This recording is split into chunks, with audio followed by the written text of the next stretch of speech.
Everyday hero lost 15 years of his life to addiction, prison, and a series of bad choices. Richard Jensen has been at the bottom, and tonight he's our everyday hero for his inspirational reversal and how he's sharing the knowledge he gained when he finally made it back to the top. Steve Dunn reports. I call it, the magic formula that came together at the right time. You don't usually hear someone describe the lowest point of his life as a magic formula. There I was at the homeless shelter, getting released from prison. My mom passed away, and I'd seen my daughter just prior to that for the first time in a couple of years. For Richard Jensen, it was time to finally conquer addiction, time to stop thieving and fighting, time to pick himself up off the mat and get his life back.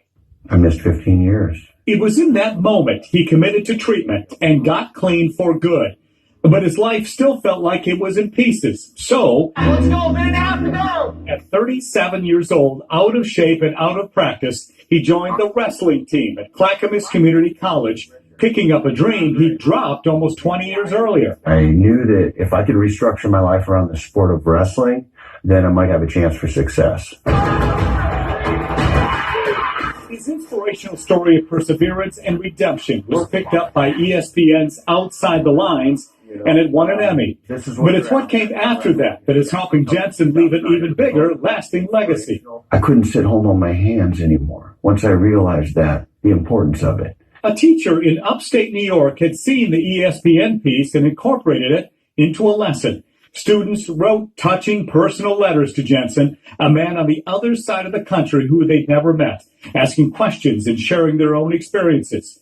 He had an idea. Instead of writing back, he flew to New York to talk to those kids in person, even though he'd never done any public speaking. I left there so inspired. Things went well. First time, I felt great. Felt like I reached them. Felt like the impact was high, and I was like, we have to do this. So Rich created his organization called Be a Champion in Life.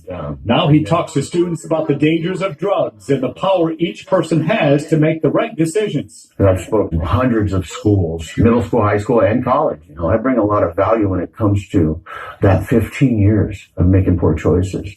But now here we are 15 years later, making good, positive, calculated choices. I went on to become a national champion. I haven't picked up a drink and a drug for almost 15 years. Yeah, Rich earned a national championship, a big stop sign, he calls it, in 2016 in his mid-40s. But he says his biggest win came years earlier when he won his life back. And it's a win that keeps on giving. I teach the kids a lot about what I've learned over the years in the sport, and then also what I've learned in life. Anything's possible. We just got to stay in the fight and keep trying to become a better person and be a person of integrity, make good choices. Steve Dunn, K2 News. Last year, Rich talked to more than 30,000 students, and the Clackamas Community College wrestling team's most inspirational award is now named after him.